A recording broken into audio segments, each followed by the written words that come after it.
最近三鄉落雨落得太多啦，依家去幫我一個香港嘅業主睇下間房，因為佢太耐冇返嚟啦。喺我呢度過去咧，大概係10分鐘到。反正成個三鄉，如果有車嘅情況下嘅話，通航時間大概係10分鐘。我呢個業主咧，佢係2021年買嘅呢間屋，到依家都有成5年啦。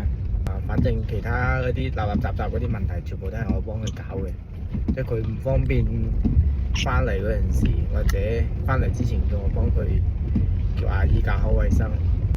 其實呢啲咁嘅服務呢，我哋基本上都係免費提供嘅，所以我呢個業主非常之信任我，介紹咗好多其他客戶俾我，因為我哋係用心去服務好每一位客人。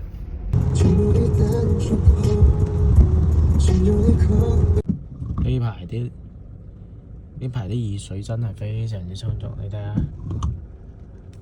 我依家有物業卡，準備入去幫佢睇下。呢個小區其實環境都幾好嘅。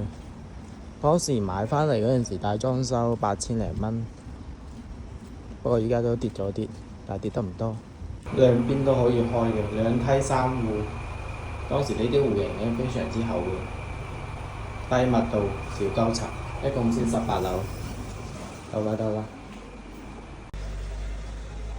嚟睇一睇先。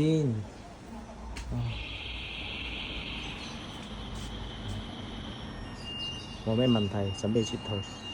抌下啲垃圾，走人。呢度單梯獨戶㗎，你睇下，呢啲全部自己用嘅。抌完垃圾，今日嘅工作上晝已經完成咗一半。點解我哋一個本地嘅三鄉中介都唔去推華發本山水？唔係話佢唔好，但係對於我哋嚟講，佢真係有啲偏咯，出入都比較麻煩。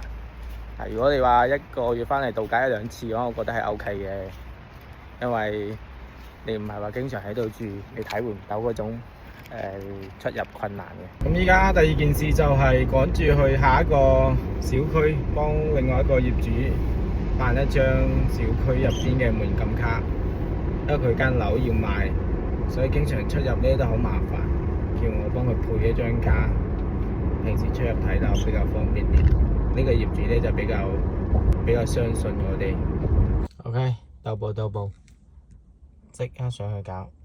已經換好咗數啦。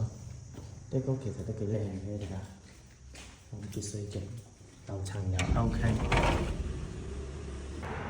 OK，搞掂晒，收工。